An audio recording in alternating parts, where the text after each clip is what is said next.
Good evening, Commerce and Labor members and those listening over the internet. Welcome to the evening edition of Commerce and Labor. Madam Secretary, will you please call the roll? Assemblywoman Carlton. Here. Assemblywoman Considine. Present. Assemblywoman Dickman. Here. Assemblywoman Duran. Here.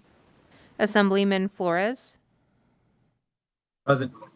Assemblyman Frierson. Here. Assemblywoman Hardy. Here. Assemblywoman Kasama. Here. Assemblywoman Martinez. Present. Assemblywoman Marzola. Here. Assemblyman O'Neill. Here. Assemblywoman Tolles. Here. Chair Howdigi. Here, please mark all members present. Members, just quick housekeeping. Everyone listening in, amendments, exhibits, testimony, and writing all has to be turned in by 12 p.m. the day before the committee. If you have written testimony that you would like to send in, please email it to the Assembly Committee on Commerce and Labor. If you'd like to attend meetings virtually, you must pre-register on the Nevada Legislature's website. Members, please remember to keep your cameras on at all times, especially during a work session, so that we can ensure that we have a quorum, and then just mute yourself if you are not speaking. And thank you, committee members, for being here again at 6 p.m. I know this is a long day for many of you guys. We are going to get in right into our first agenda item because I know I have members that need to get to other meetings as well. On our agenda today, we have a work session, and we can start with our first bill on the work session, which is Assembly Bill 45. I will ask our committee policy analyst, Ms. Paslop-Thomas, to present Assembly Bill 45 to the committee. Madam Chair, Margie Thomas for the record. The first bill is Assembly Bill 45, which was sponsored by the committee on behalf of the Division of Insurance. It was heard on March 26th and it revises provisions relating to insurance. There are several amendments for this bill. The Division of Insurance proposed 15 amendments. 13 of them were discussed during the committee hearings, so I will not go into detail on those. But the two most recent ones begin with amendment number 14, and that would be to delete section 76 of the bill, which provides the limited powers of a peace officer to certain agents of the fraud unit within the division. And proposed amendment 15 would be to amend sections 12, 15, and 54 of the bill to delete provisions allowing the commissioner to revoke a license of a managing general agent, an insurance consultant, and an escrow officer for not updating his or her contact information. There are two additional amendments that were also discussed during the hearing. The first one was from Terry Chambers with the Nevada Self-Insured Group Consortium, and that would be to amend section 16B 407 of NRS to revise provisions relating to the standard industrial classifications, provide an alternative to the methodology for the calculation of the assessment required to be paid by each member of an association of self-insured public or private employers, and repeal NRS 616B 410. And the 17th proposed amendment is by Tom Clark, representing the Nevada Association of Health Plans, which proposed to amend the bill to revise NRS 679B.124 to require the Commissioner of Insurance to determine the frequency that a health carrier must submit a copy of the letter notifying a healthcare provider of the denial of his or her application to be included in the network of providers of the health carrier to the Commissioner. Thank you. Thank you, Ms. Paslop-Thomas. Members, any discussion on the bill before you? Assemblymember Tolles. Yes, thank you so much, Chair. First of all, I want to thank the Commissioner again for all, as we can see by the work session document, all of the amended work on this. Just phenomenal work working with all the stakeholders. And I also want to acknowledge just on the record, because I had asked some questions self-insured groups, and I wanted to just follow up on the record that I did have a follow-up conversation with the commissioner, and I do know that the commissioner has had follow-up conversations with the self-insured groups, and the clarifications that about the SIC codes that the commissioner did follow up with a document as well as with conversations with those interest groups or those self-insured groups. So I appreciate that. That satisfied my questions. I wanted to just make sure I followed up on the record on that. And I appreciate that the commissioner is continuing to work with those groups to get that implementation process right. And so I did have a question, though, before we vote on this, and that was on Section 59, subsection 3. And I just didn't know if with the amendments, so we amended out Section 2, which had some due process concerns, and the subsection 3 still says suspend or revoke the license of the captive insurer. And I just didn't know if that got amended to make sure that we weren't skipping any due process on that. So if I could just get that clarification. I didn't see it in the amendments and it may be in there and I just missed it. Or if I could just get clarification that is, there's I believe we have the commissioner on to answer the question. Commissioner Richardson? Thank you for the question. This is Barbara Richardson for the record. There are no due process issues that are brought up by that particular issue because we have to follow NRS 233B, which is the Administrative Procedure Code, which puts us in a whole series of due process issues that all get taken care of before we ever end up at that last spot. So that's like the final note. perfect. That's what I thought, but I just didn't see it spelled out. So I added that in my notes and I appreciate it. I'm glad to support. Thank you so much. Members, any other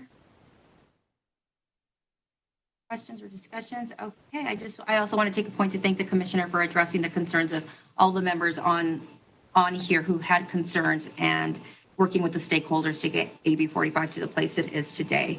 With that, I would accept a motion to amend and do pass Assembly Bill 45. So moved, Madam Chair. I have a first by Vice Chair Carlton. Do I have a second? Second, Chair. I believe I have a second by Assembly Member Tolles. Any discussion on the motion? Okay, Madam Secretary, would you please take a roll call vote? Assemblywoman Carlton, Yes. Assemblywoman Considine, Yes. Assemblywoman Dickman, Yes. Assemblywoman Duran, Yes. Assemblyman Flores, Yes. Assemblyman Frierson, Yes. Assemblywoman Hardy, Yes. Assemblywoman Kasama, Yes. Assemblywoman Martinez, Yes. Assemblywoman Marzola, Yes. Assemblyman O'Neill, Yes. Assemblywoman Tolles, Yes. Chair Howdige. Yes, motion carries. I will assign that floor statement to Assemblymember O'Neill. Okay, next on our agenda is a work session for Assembly Bill 47. Ms. Pasloff-Thomas, will you present the bill to us? Thank you, Madam Chair. Assembly Bill 47 was sponsored by the committee on behalf of the Attorney General. It was heard on March 15th, and it revises provisions relating to unfair trade practices. There is an attachment loaded on Nellis with an additional exhibit behind this work session page. Mark Kruger with the AG's office proposes, I guess, there are 10 amendments. The first would be to amend sections 2 through 10 of the bill. I won't read that since you guys probably all read it, but it would amend those sections. The second proposed amendment is to delete section 11 of the bill. The third proposed amendment is to delete sections 12, 22, and 24 of the bill.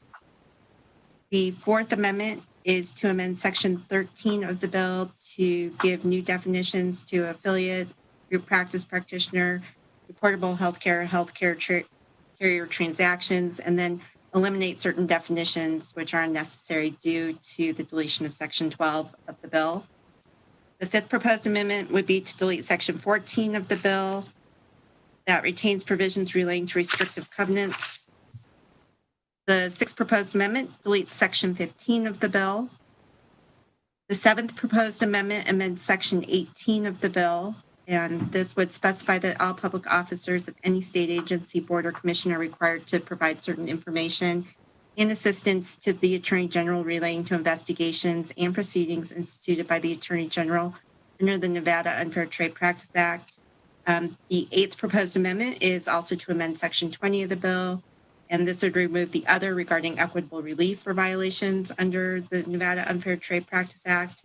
The ninth proposed amendment is to revise the provisions of NRS 598A.110 to provide that certain information received by the Attorney General is exempt from the provisions of NRS 439.914, which requires certain information to be disclosed to the Executive Director of the Patient Protection Commission, and two, requires it to be kept confidential by the Attorney General to the entry of a protective order in an action brought under the Nevada Unfair Trade Practice Act.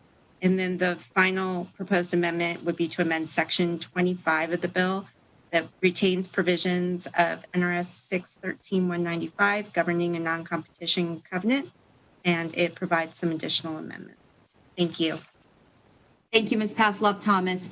Members, any discussion on the bill before you? Assemblymember Tolles. Yes, ma'am. Thank you so much, Chair. And I had some great conversations with the Attorney General's office and some of the interested parties. And I understand that there's some specific language that we're looking at still under within this provision. So I'm waiting to see that final LCB language, and may need to address something on the floor. I'm a yes out of committee on this, but I just wanted to say on the record that I'm waiting for some specific clarification on a couple of those points that are still being worked out. So thank you. Assemblymember Dickman. Thank you, Chair. I still too have some serious concerns with this bill, and I'm having a hard time at the moment, so I'm going to vote no, but I may change on the floor after I see additional language. Thank you. Okay, anybody else? Assemblymember O'Neill. Thank you, Chair. I was having trouble typing. I'll vote yes, but I'm going to reserve my right to change on the floor because I want to hear some clarifications on a few bills from and talk to the hospital also. Thank you. Okay, Assemblymember Kasama. I'm a ditto to that as well. Thank you for your brevity. And members, if it's just letting you know that you're going to reserve your right, that's the assumption always. If you're going to vote one way, we assume you're going to vote that way on the floor unless you tell us the other way. So, okay. I would accept a motion to amend and do pass Assembly Bill 47. So moved, Madam Chair. I have a first by Vice Chair Carlton. Do I have a second? Second, Assemblywoman Duran. Thank you. I have a second by Assemblywoman Duran. Madam Secretary, will you please take a roll call vote? Assemblywoman Carlton, Yes. Assemblywoman Considine, Yes. Assemblywoman Dickman, No. Assemblywoman Duran, Yes. Assemblyman Flores, Yes. Assemblyman Frierson, Yes. Assemblywoman Hardy, Yes. Assemblywoman Kasama, Yes. Assemblywoman Martinez, Yes. Assemblywoman Marzola, Yes. Assemblyman O'Neill, Yes. Assemblywoman Tolles, Yes. Chair Howdigi. Yes, motion carries. I will assign that floor statement to Assemblymember Considine. Ms. Pasloff-Thomas, would you walk us through the next bill on our work session, Assembly Bill 61, please? Thank you, Madam Chair. Assembly Bill 61 was sponsored by the committee on behalf of the Attorney General. It was heard on February 24th, and it revises provisions relating to trade practices. Again, there are several amendments, and they were proposed by Mark Kruger with the Attorney General's office. The first would be to amend Section 1 of the bill to create a tiered penalty structure for certain offenses related to robocalling. The second amendment is to amend Section 3 of the bill to provide that the prohibition on selling, renting, or offering to sell or rent a good or service for a price that is grossly in excess of the usual price for the good or service applies only to a state of emergency or declaration of disaster that has been in effect for 75 days or less, revises the conditions under which a price will not be grossly in excess of the usual price to account for the value of the good or service, and requires the Attorney General to prepare certain reports. The third amendment is to delete Section 4 of the bill. The fourth proposed amendment amends the bill to make certain actions relating to caller identification information in connection with the solicitation by telephone, text, or sales presentation a deceptive trade practice.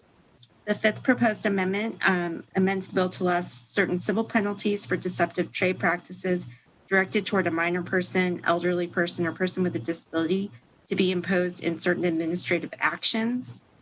The sixth proposed amendment amends Section 7 of the bill to amend the definition of unconscionable practice. The seventh proposed amendment amends Section 12 of the bill to revise the circumstances under which a court is required to issue an order enforcing the provisions of an order issued by the Director of the Department of Business and Industry concerning a deceptive trade practice. The eighth proposed amendment amends Section 17 of the bill to allow an employee of the Consumer Affairs Unit of the Department of Business and Industry or an employee of the Attorney General to serve process in certain civil actions related to deceptive trade practices. The ninth proposed amendment deletes Section 20 of the bill. The 10th proposed amendment amends the bill to retain the time period set forth in existing law for commencing a civil action or criminal prosecution against a person for the commission of a deceptive trade, with the exception of such a civil action brought by the Attorney General. The 11th proposed amendment amends Section 31 of the bill to authorize the consumer's advocate of the Bureau of Consumer Protection of the Attorney General's office to have access to all records of a board or commission that he or she determines are necessary to exercise his or her powers relating to consumer protection.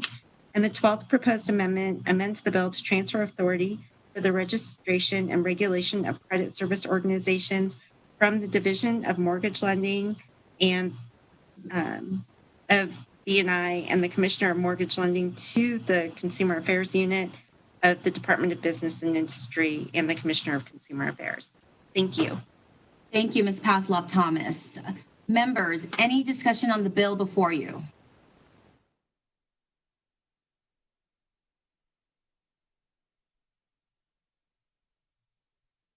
Okay, I would accept a motion to amend and do pass. Oh, I'm sorry, Assemblymember Kasama. Thank you, Chair. I know it's hard. You've got a lot of little faces to look at there. So I just wanted to thank the Attorney General's office. I did have communication back and forth with some concerns I had about the bill.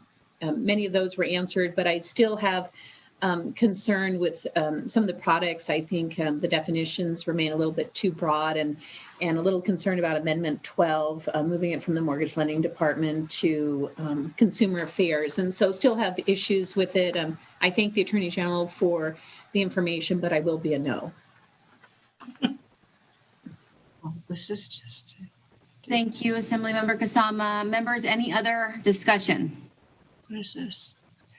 Okay, with that, Madam Secretary, will you please take a roll call vote?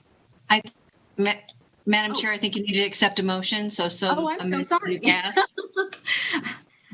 I would accept a motion to amend and do pass. Thank you, Vice Chair Carlton. You're welcome. Would you like to make that motion, Vice Chair Carlton? You got it. Okay, now first by Vice Chair Carlton to amend and do pass Assembly Bill 61. Do I have a second? Second.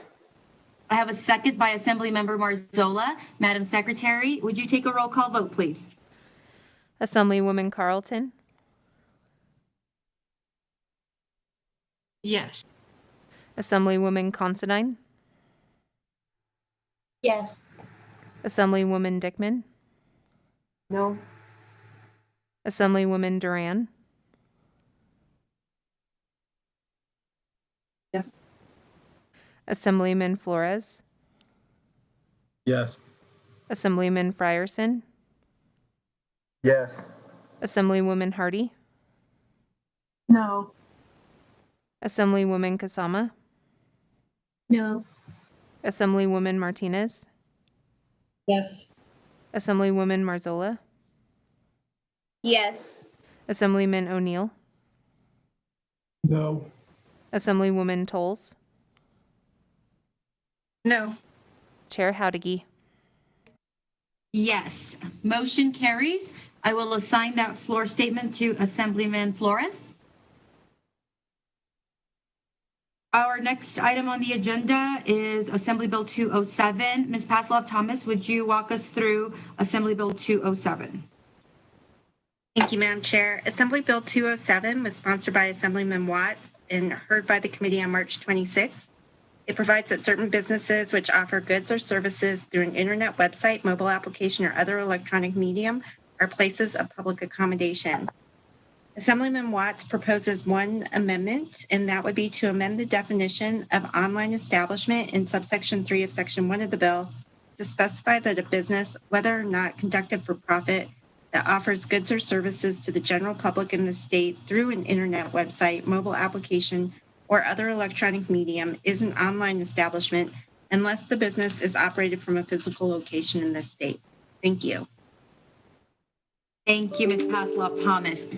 Members, any discussion on the bill and the amendment before you?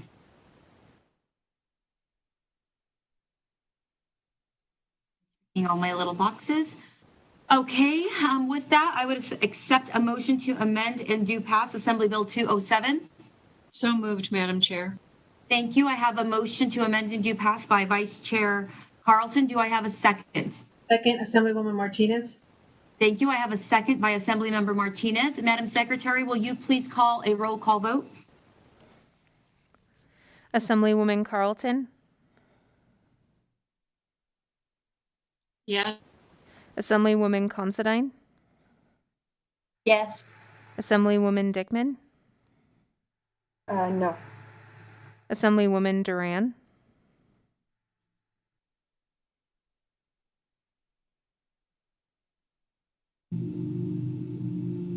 Assemblyman Flores, Yes. Assemblyman Frierson, Yes. Assemblywoman Hardy, No. Assemblywoman Kasama, No. Assemblywoman Martinez, Yes. Assemblywoman Marzola, Yes.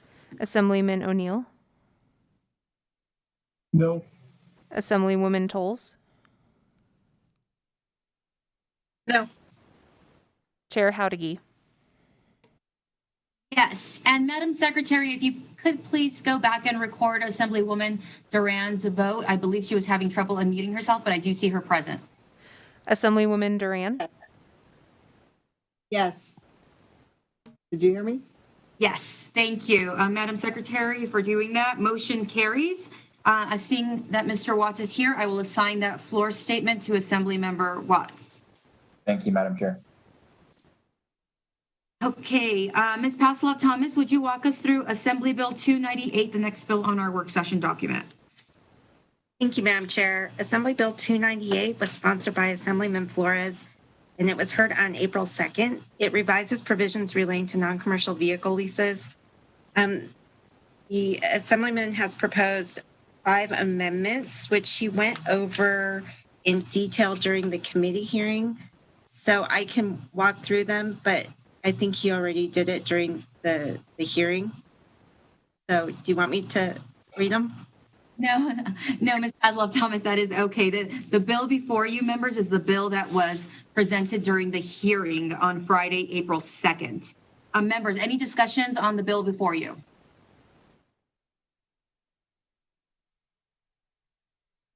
Okay, seeing none, I would accept a motion to amend and do pass.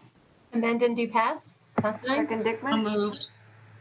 Okay, I have a motion by Vice Chair Carlton. Do I have a second? Dickman? Considine, second? Second. I have a second by Assemblymember Considine. Any discussion on the motion? Okay, Madam Secretary, will you please take a roll call vote? Assemblywoman Carlton, Yes. Assemblywoman Considine, Yes. Assemblywoman Dickman, Yes. Assemblywoman Duran, Yes. Assemblyman Flores, Yes. Assemblyman Frierson, Yes. Assemblywoman Hardy, Yes. Assemblywoman Kasama, Yes. Assemblywoman Martinez, Yes. Assemblywoman Marzola, Yes. Assemblyman O'Neill, Yes. Assemblywoman Tolles, Yes. Chair Howdiggy. Yes. Motion carries. I will assign that floor statement to Assemblymember Flores. Okay, next item on the agenda is Assembly Bill 308. Ms. Pasloff-Thomas? Thank you, Madam Chair. Assembly Bill 308 is sponsored by Assemblyman Frierson. It was heard on April 5th. It revises provisions relating to landlords and tenants, and there are no proposed amendments.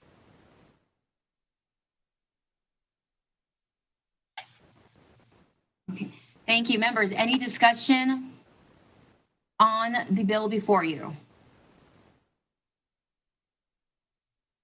Seeing none, I would accept a motion to do pass. So moved, Madam Chair. I have a motion by Vice Chair Vice Chair Carlton to do pass. Second. It's late for all of us. Do I have a second? Second. I have a second by Assemblymember Kasama. And again, just for our secretary, that was a motion to amend and do pass by Vice Chair Carlton and a second by Assemblymember Kasama. Pass, just a do pass. Madam Chair, I believe it's just to pass on 308. Let's try that one more time. It's a motion by Vice Chair Carlton to do pass Assembly Bill 308 and a second by Assemblymember Kasama. Members, any discussion on the motion? Okay, Madam Secretary, a roll call vote, please. Assemblywoman Carlton, Yes. Assemblywoman Considine, Yes. Assemblywoman Dickman, No. Assemblywoman Duran, Yes. Assemblyman Flores, Yes. Assemblyman Frierson, Yes. Assemblywoman Hardy, Yes. Assemblywoman Kasama, Yes. Assemblywoman Martinez, Yes. Assemblywoman Marzola, Yes. Assemblyman O'Neill, Yes. Assemblywoman Tolles, Yes. Chair Howdiggy. Yes, motion carries, and I will assign that floor statement to Vice Chair Carlton. Next item on our work session today is Assembly Bill 327. Ms. Pasloff-Thomas, would you present Assembly Bill 327? Thank you, Madam Chair. Assembly Bill 327 was sponsored by Assemblywoman Torres, and it was heard on March 26th. It requires certain mental health professionals to complete continuing education relating to cultural competency. There are 6 proposed amendments. The first 5 are by the sponsor.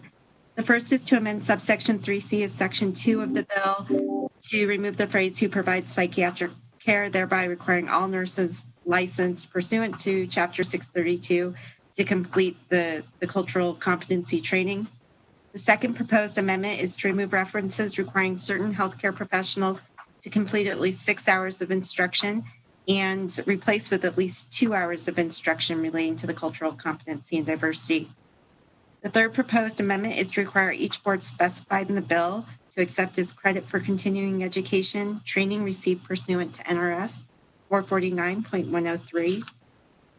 The fourth proposed amendment is to amend the bill to require a behavior analyst licensed pursuant to Chapter 437 of NRS to complete at least 2 hours of instruction relating to cultural competency and diversity, equity, and inclusion as part of his or her continuing education. And the fifth proposed amendment is to require a person licensed or certified pursuant to Chapter 641C to complete at least 1 hour of instruction relating to cultural competency as part of his or her continuing education for each year of the term of the applicant's licensure or certification. The sixth proposed amendment is from Michael Hillerby on behalf of the State Board of Nursing, and he proposes to amend the effective date of the bill to January 1st, 2022 for all other purposes. Thank you. Thank you, Ms. Paslow-Thomas. Members, any discussion on the bill and amendments before you?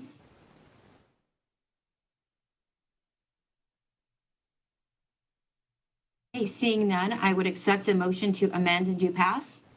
So moved. I have a motion to amend and do pass by Vice Chair Carlton. Do I have a second? Second. I have a second by Assemblymember Jill Tolles. Any discussion on the motion? Madam Secretary, would you please take a roll call vote? Assemblywoman Carlton, Yes. Assemblywoman Considine, Yes. Assemblywoman Dickman, Yes. Assemblywoman Duran, Yes. Assemblyman Flores, Yes. Assemblyman Frierson, Yes. Assemblywoman Hardy, Yes. Assemblywoman Kasama, Yes. Assemblywoman Martinez, Yes. Assemblywoman Marzola, Yes. Assemblyman O'Neill, Yes. Assemblywoman Tolles, Yes. Chair Howdigy. Yes, motion carries, and I will assign that floor statement to Assemblymember Torres, who is with us today. Thank you, Chair. Our next bill on work session today is Assembly Bill 359. Ms. Paslow-Thomas, would you present Assembly Bill 359 to the committee? Thank you, Madam Chair. Assembly Bill 359 was sponsored by Assemblywoman Considine. It was heard on April 2nd and revises provisions governing trade practices. This was another amendment that was very well explained during the committee hearing. I would like to point out one thing, though, is the Assemblywoman did provide clarification, and that's on Amendment number 4, which would, in terms of amend subsection 3B of Section 4, for the purposes of specifying that transactions involving a credit instrument, which is defined in NRS 463.01467, to generally mean a writing evidencing certain gaming debts, is not an unsecured loan that is used for personal, family, or household purposes, for which a translation of a contract or agreement that results from the transaction is required. Thank you, Madam Chair.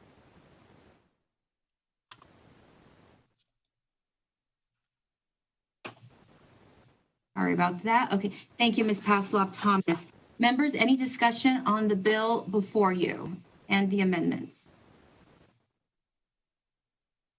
Assemblymember Kasama. Yes, thank you. Assemblywoman Considine, I just had a question. Did you add an effective date, or what would be the effective date of this? I was looking and maybe I missed that.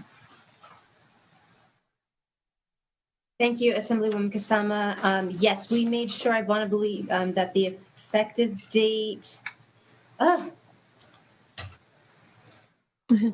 would be October 1st because it wasn't listed. Therefore, it automatically becomes October 1st. I remember you were talking about that. Great. Thank you so much. Thank you. Members, any other questions? Seeing none, I would accept a motion to amend and do pass. So moved, Assemblyman Flores. Okay, I have a first by Assemblymember Flores and a second by Vice Chair Carlton. Any discussion on the motion?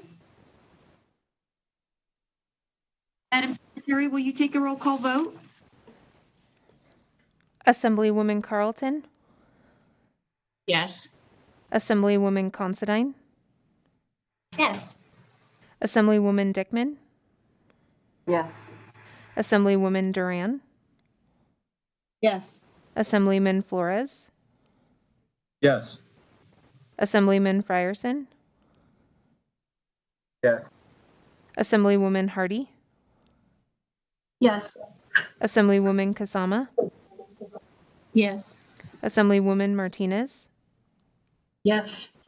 Assemblywoman Marzola, Yes. Assemblyman O'Neill, Yes. Assemblywoman Tolles, Yes. Chair Howdige. Yes, motion carries, and I will assign that floor statement to Assemblymember Considine. Okay, our last item for work session is Assembly Bill 442. Ms. Pasloff Thomas, will you walk us through Assembly Bill 442? Thank you, Madam Chair. Assembly Bill 442 was sponsored by the committee on behalf of the Legislative Committee on Healthcare and was presented by Assemblyman Ortlicker during the hearing on April 2nd. It revises requirements concerning training of certain providers of healthcare. As you'll recall, Assemblyman Ortlicker proposed the following amendment, which is to amend the bill to eliminate provisions that require healthcare professionals to have 2 hours of training in the screening, brief intervention, and referral to treatment in order to obtain an initial license in Nevada. Instead, require health professionals who are currently licensed in the state to obtain 2 hours of continuing education by January 1st, 2024, and receive a license to practice in Nevada after the effective date of this bill to obtain 2 hours of continuing education during their first period of licensure in the state. Thank you. Thank you. Members, any discussion on the bill before you? Seeing none, I would accept and amend and do pass. So moved. I have a first by Vice Chair Carlton. Second. I have a second by Assemblymember Hardy. Any discussion on the motion? Seeing none, Madam Secretary, will you take a roll call vote? Assemblywoman Carlton, Yes. Assemblywoman Considine, Yes. Assemblywoman Dickman, Yes. Assemblywoman Duran, Yes. Assemblyman Flores, Yes. Assemblyman Frierson, Yes. Assemblywoman Hardy, Yes. Assemblywoman Kasama, Yes. Assemblywoman Martinez, Yes. Assemblywoman Marzola, Yes. Assemblyman O'Neill, Yes. Assemblywoman Tolles, Yes. Chair Howdige. Yes. Motion carries, and I will assign that floor statement to Assemblymember Orentlicker, and then I'm going to assign Assemblymember Duran as backup since he isn't here. That carries us through our work session for this evening, members. We do have one last item on the agenda, which is public comment, and just we're going to read through our public comments instead of sitting in silence while we give people time to call in. Remember, public comment is not a time to oppose or support a bill. We open and close hearings on bills so that we establish a public record of the testimony on bill. Therefore, public comment is not a continuation of a bill hearing. I would like to remind people listening over the internet that we limit public comments to 2 minutes. Please address your remarks to issues that fall within the jurisdiction of this committee. If you direct your remarks to issues over which this committee has no oversight, I will ask you to redirect them or terminate them. Be respectful of committee members and other witnesses. Do not comment on testimony provided by other speakers, and do not make personal attacks. You may always submit your written remarks for inclusion in the meeting record. Broadcasting, do we have anyone on the line wishing to give public comment? The public line is open and working, but there are no callers at this time. Thank you, Broadcasting. Thank you, Commerce and Labor Committee staff, and thank you, members, for another long evening. Our next committee meeting is scheduled for Friday. Please be on the lookout for the agenda, and please, as always, note the time that we will be starting. We will be starting earlier than our scheduled start time. We are adjourned. Thank you, committee.